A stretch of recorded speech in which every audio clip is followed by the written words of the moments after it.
Hello friends, आप सबका स्वागत है आपके अपने YouTube channel let's learn geography में। फ्रेंड्स, हम पढ़ रहे हैं जियोमॉर्फोलॉजी और आज हमारी क्लास नंबर 12 है जिसमें हम पढ़ेंगे महाद्वीपीय विस्थापन का सिद्धांत यानी कि कॉन्टिनेंटल ड्रिफ्ट थ्योरी। तो चलिए फ्रेंड्स शुरू करते हैं। फ्रेंड्स, वैज्ञानिकों ने देखा कि जो अटलांटिक जो ओशियन है उसकी तटरेखा दोनों तरफ से देखने पर सिमेट्रिक दिखाई देती है।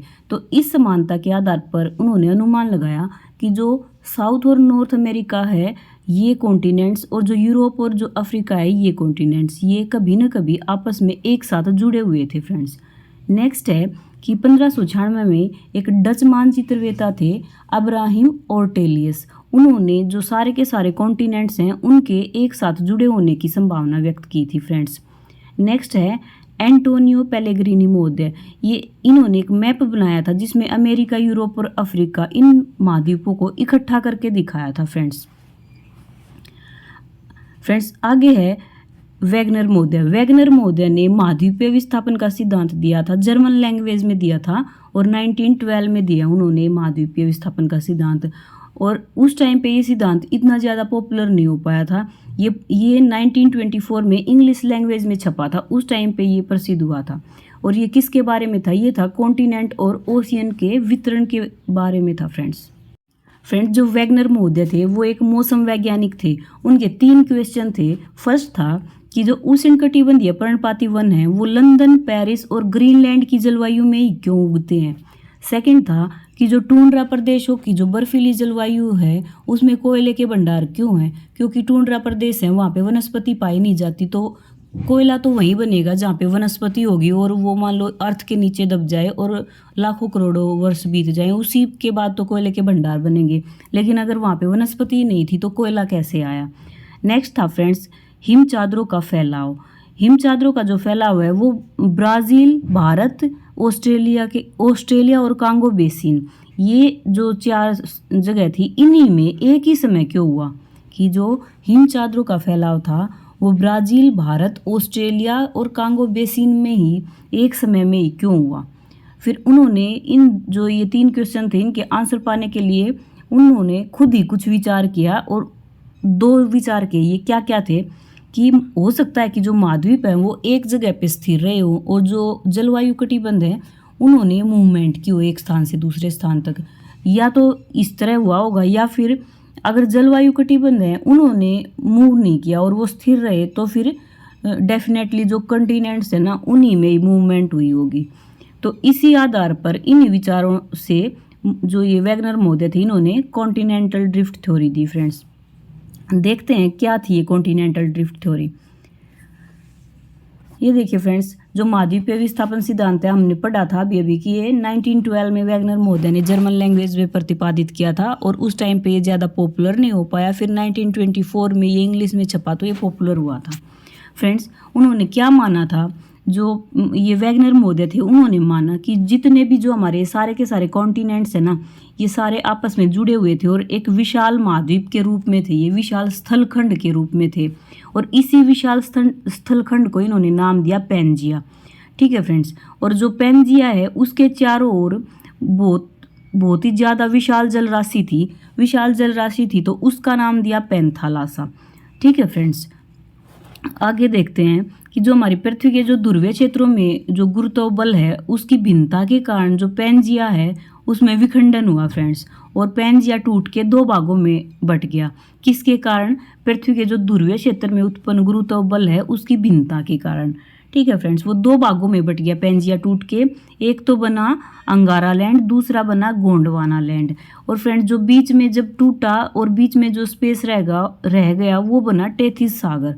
ठीक है फ्रेंड्स, ये देखते हैं फ्रेंड्स, जैसे ये पैंजिया था और मान लो ये हमारी अर्थ है फ्रेंड्स और ये पैंजिया था, तो क्या हुआ कि ये जो बीच में क्या था भूमध्य रेखा थी और फ्रेंड 0 डिग्री पर जो गुरुत्वाकर्षण बल होता है वो कम होता है और जो ध्रुवों की ओर जो गुरुत्व बल होता है वो अधिक होता है। तो क्या हुआ होगा कि 0 डिग्री पे तो कम था और ध्रुवों की तरफ जब गुरुत्वाकर्षण बल ज़्यादा था तो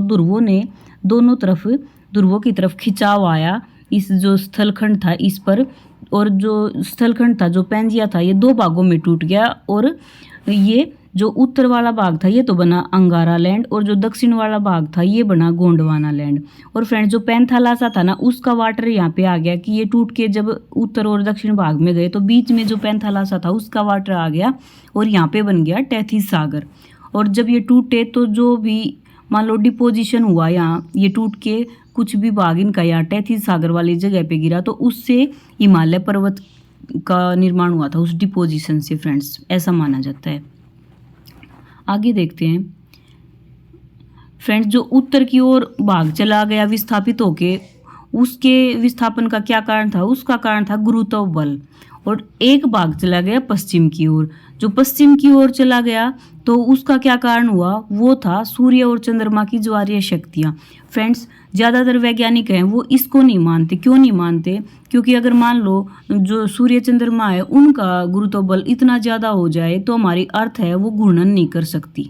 ठीक है फ्रेंड्स, आगे देखते हैं कि जो अंगारा लैंड बना और वो गोंडवाना लैंड बना, वहाँ पे कौन से जो देश थे उनका निर्माण हुआ था, कौन से कंट्रीज बनी। ये अंगारा लैंड था उससे तो बना उत्तरी अमेरिका, यूरोप, रूस, चीन। और जो गोंडवाना लैंड था उससे बना दक्षिण अमेरिका, अफ्रीका, प्रायद्वीपीय पठार, भारत, जो प्रायद्वीपीय पठारी भाग है जो भारत का वह है, ऑस्ट्रेलिया और अंटार्कटिका। ये बने अंगारा लैंड से और गोंडवाना लैंड से।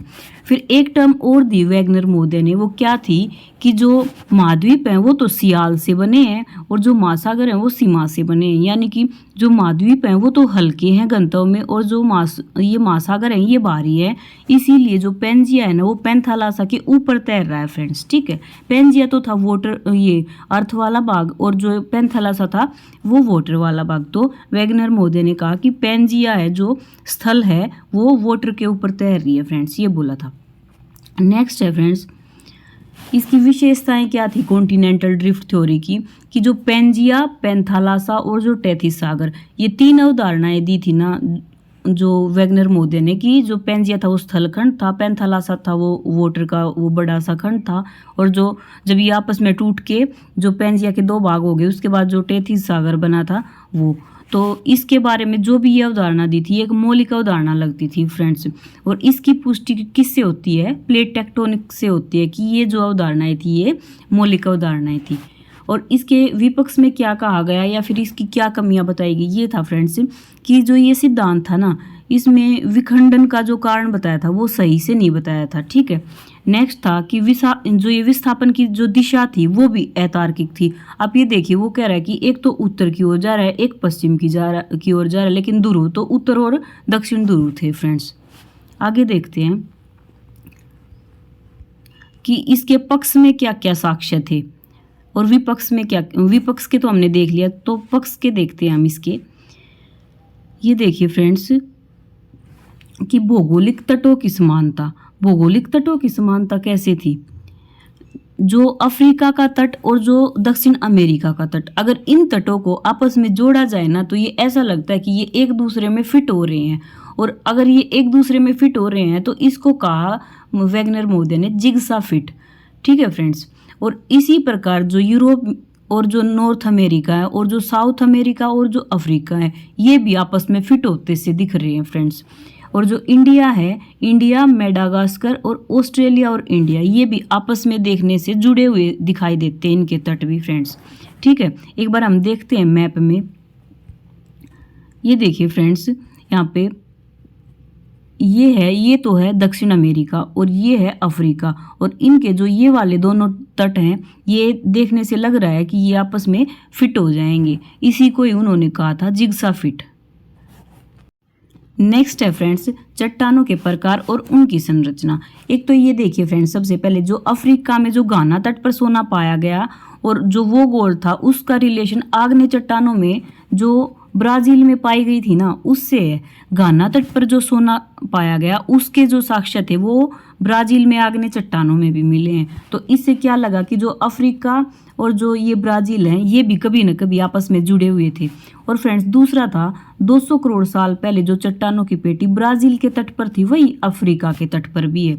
तो इससे क्या लग रहा है कि ब्राजील और अफ्रीका थे ये कभी न कभी जुड़े हुए थे फ्रेंड्स। नेक्स्ट है फ्रेंड्स हिमनदी के साक्ष्य। हिमनदी के साक्ष्यों से कैसे पता चलता है कि ये कॉन्टिनेंट्स थे, ये आपस में जुड़े हुए थे? कि फ्रेंड्स, जो टिलाइट जो चट्टानें होती हैं वो बनती हैं हिमनदी के द्वारा जो तलछटलाए हैं उनके निक्षेपण से। और जो भारत में गोंडवाना लैंड था उसकी तली में ये चट्टानें मिली थी फ्रेंड्स, और जबकि वहाँ पे कोई हिमनदी के चिन्ह नहीं है फ्रेंड्स। और ऐसे ही ब्राज़ील में भी ये सेम हिमनदी से जुड़े ये साक्ष्य पाए गए हैं, यही चट्टानें पाई गई हैं। तो क्या लगता है कि जो ये दोनों देश हैं, ये भारत और ब्राज़ील, ये कभी न कभी जुड़े हुए थे आपस में। नेक्स्ट है फ्रेंड्स, पूरा जलवायु दस्तावेज। इसमें क्या है कि जो अंटार्कटिक महाद्वीप है वहाँ पे आज हिम से कवर हुआ है वो पूरा का पूरा, और वहाँ पे है ना कोयले के भंडार पाए गए हैं फ्रेंड्स। कोयले के भंडार तो वहीं पे होते हैं जहाँ पे वनस्पति होती है और वो दब जाए पृथ्वी के नीचे और काफ़ी सालों के बाद वो कोयले में कन्वर्ट हो जाती है। लेकिन वहाँ पे हमें आज के टाइम पे कोई वनस्पति के साक्ष्य नहीं मिलते हैं। तो क्या लगता है कि अगर वहाँ पे कोयले के साक्ष्य मिले हैं तो वहाँ कभी न कभी जंगल थे और उनके दबने से ही कोयला बना था फ्रेंड्स। नेक्स्ट है जीवाश्म के साक्ष्य। फ्रेंड्स, ये देखिए कि जो इंडिया, मेडागास्कर और अफ्रीका, इन तीनों ही जगह पे क्या पाया गया है? लीमर बंदर पाया गया है। और कुछ वैज्ञानिकों ने इन तीनों जगहों को जोड़ के लिमरिया नाम दिया था फ्रेंड्स। और भारत और जो अफ्रीका हैं, ये दोनों देश एक दूसरे से बहुत दूर दूर हैं। और फ्रेंड्स, क्या लगता है कि इतनी दूर होने पर भी ये जीव इन दोनों जगह पे पाया गया है? तो इससे क्या प्रूव हो रहा है कि कभी न कभी तो ये देश आपस में जुड़े हुए थे। ठीक है फ्रेंड्स। नेक्स्ट है फ्रेंड्स, ग्लासोपैट्रिक एक पौधा है। इसके जो जीवांश है वो दक्षिण अमेरिका, दक्षिण अफ्रीका, भारत और फोकलैंड में पाए गए हैं। तो इससे क्या पता चलता है कि भारत, दक्षिण अफ्रीका, दक्षिण अमेरिका और फोकलैंड ये कभी न कभी आपस में जुड़े हुए थे फ्रेंड्स। इसी प्रकार से ये पुराजीवी महाकल्प और मध्य जीव महाकाल के जो जीव थे, जो पानी के डायनासोर कहलाए, जो मेसोसोरस, और जो छोटे जीव थे जो ये लिस्ट्रोसोरस थे, ये छिछले पानी में रहने वाले जीव हैं। और इनके जीवांशम दक्षिण अफ्रीका और ब्राज़ील में पाए गए हैं। तो ये भी यही संकेत करते हैं कि ये स्थान कभी न कभी आपस में जुड़े हुए थे फ्रेंड्स। ठीक है। नेक्स्ट है फ्रेंड्स, ये है स्कैंडिनेविया, यानी कि नॉर्वे, फिनलैंड और स्वीडन, इन तीनों देशों को जोड़कर ये स्कैंडिनेविया बना है फ्रेंड्स। इसमें क्या है कि लेमिंग्स एक जंतु है, लेमिंग्स है एक जंतु, वो है ना एक विशेष ऋतु में दक्षिण से चल के और अटलांटिक महासागर की ओर जाता है, और वो रुकता नहीं है, वो अटलांटिक महासागर में कूद जाता है और वो मर जाता है।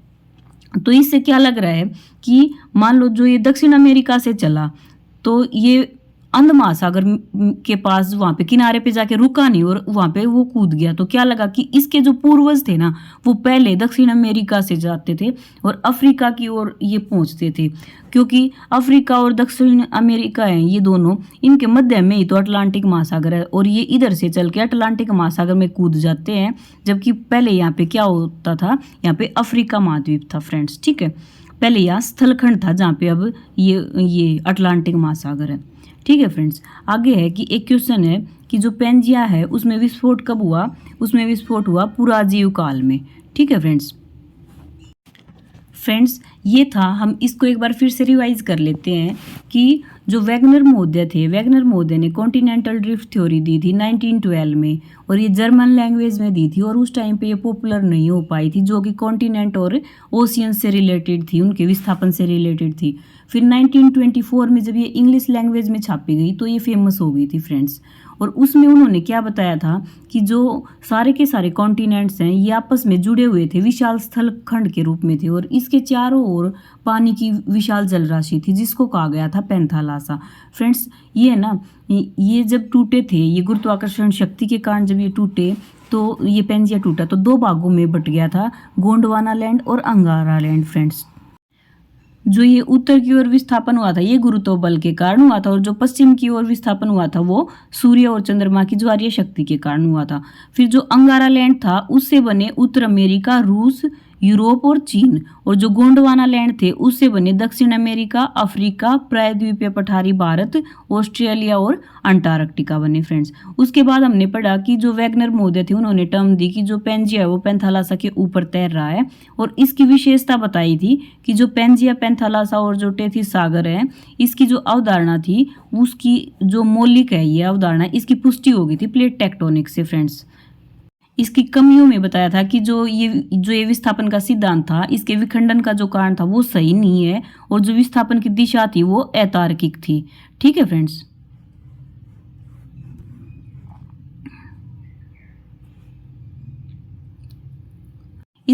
इसके बाद फ्रेंड्स जो पक्ष में साक्ष्य दिए गए थे वो थे भौगोलिक तटों की समानता थी, जैसे अफ्रीका और जो दक्षिण अमेरिका के जो तट थे वो आपस में जिग्सा फिट हो रहे थे। जिग्सा फिट का जो इन्होंने सिद्धांत दिया था वो इनके ऊपर लागू हो रहा था। उसके बाद दिया फ्रेंड्स चट्टानों के प्रकार और उनकी संरचना, जिसमें बताया था कि जो ये अफ्रीका के घाना तट और जो ब्राजील में जो सोना पाया गया था उसके साक्ष्य दोनों जगह पे एक जैसे थे फ्रेंड्स। उसके बाद बताया जो हिमनदी के साक्ष्य थे, और जिससे ब्राजील और भारत के आपस में जुड़े होने की संभावना बताई थी। फिर बताया था फ्रेंड्स जो पूरा जलवायु के दस्तावेज थे कि अंटार्कटिक महाद्वीप में जो कोयले के भंडार पाए गए थे वो। इसके बाद पढ़ा फ्रेंड्स जीवाश्म जो विज्ञान के जो साक्ष्य थे वो, कि कुछ जो ये जीव थे जैसे लेमिंग्स थे वो चल के जाते हैं एक विशेष ऋतु में दक्षिण अमेरिका से और अटलांटिक महासागर में कूद के गिर जाते हैं, जबकि अटलांटिक महासागर है जो वो दक्षिण अमेरिका और अफ्रीका को बीच से बांटता है। तो क्या लगता है कि जो ये लेमिंग्स थे इनके पूर्वज थे जो वो दक्षिण अमेरिका से अफ्रीका की ओर जाते थे, लेकिन बीच में अब अंध महासागर आ गया तो वो उसी में कूद के गिर के मर जाते हैं फ्रेंड्स। फिर हमने लास्ट में एक क्वेश्चन किया था कि पेंजिया में जो विस्फोट हुआ वो कब शुरू हुआ था, वो हुआ था पुराजीव काल में फ्रेंड्स ये इतना था। ये थी कॉन्टिनेंटल ड्रिफ्ट थ्योरी, और कल हम पढ़ेंगे डेविस महोदय का अपरदन चक्र। फ्रेंड्स अगर आपको मेरी क्लास अच्छी लगी हो तो लाइक, शेयर, कमेंट और सब्सक्राइब करना मत भूलना। Okay friends, bye bye.